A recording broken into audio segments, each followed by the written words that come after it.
apoy ng paglilingkod kung papabayaan ko ang aking puso.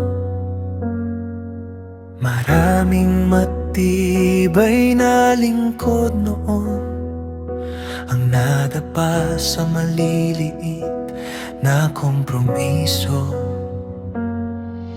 Hindi isang gabi ang pagbagsak, kundi mga hakbang na di nabantayan.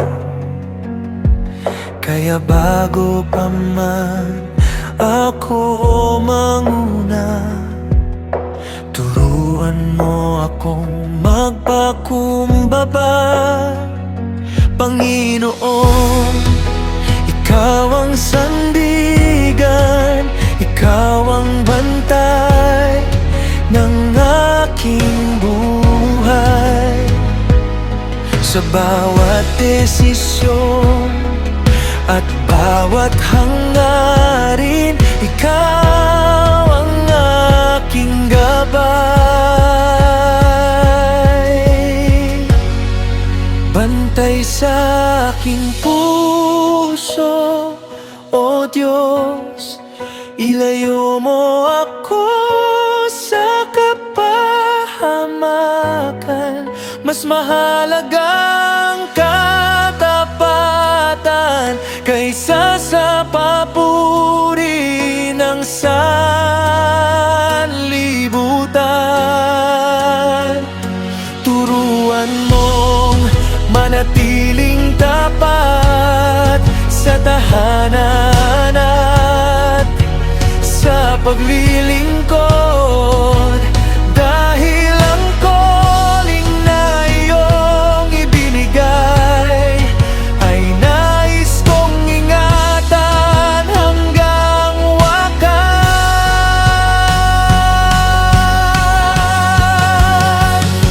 Turuan mo akong magsabi ng hindi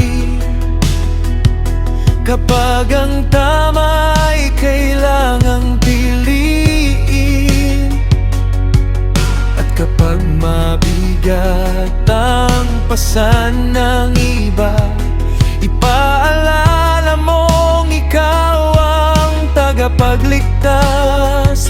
Bigyan mo ako ng pusong marunong magpahinga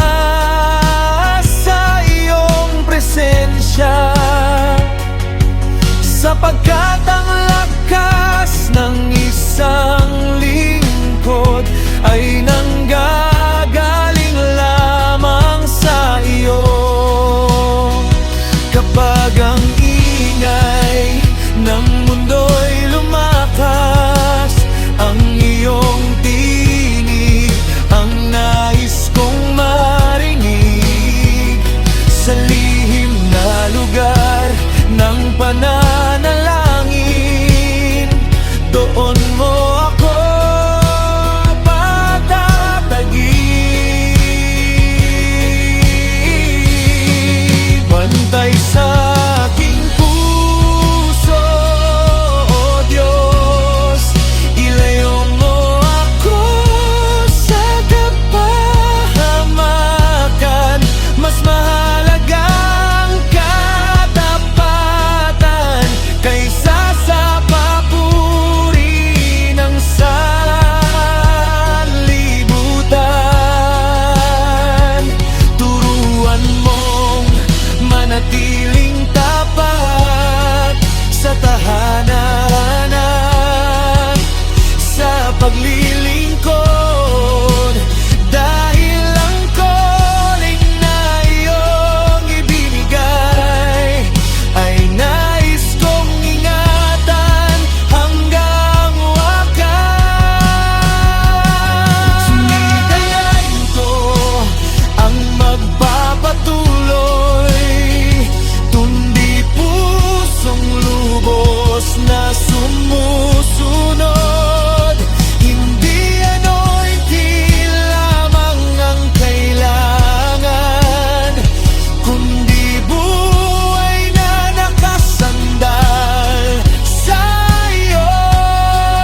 pamilya.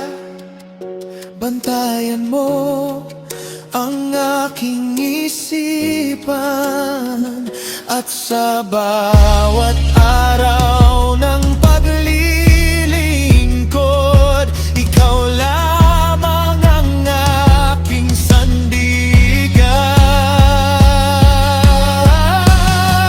Bantay sa aking puso, O Diyos, ilatan mo ang aking mga hakbang.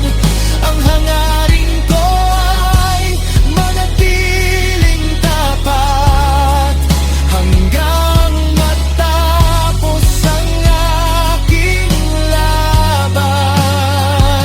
Turuan mong magmahal ng tama at mamuhay na may kabanalan, sapagkat ang boundaries na iyong ibinigay ay biyaya at proteksyon ng buhay.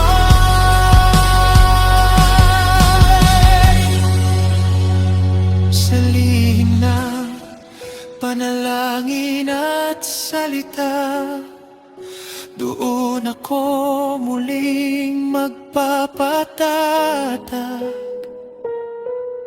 At habang ikaw ang sentro ng lahat,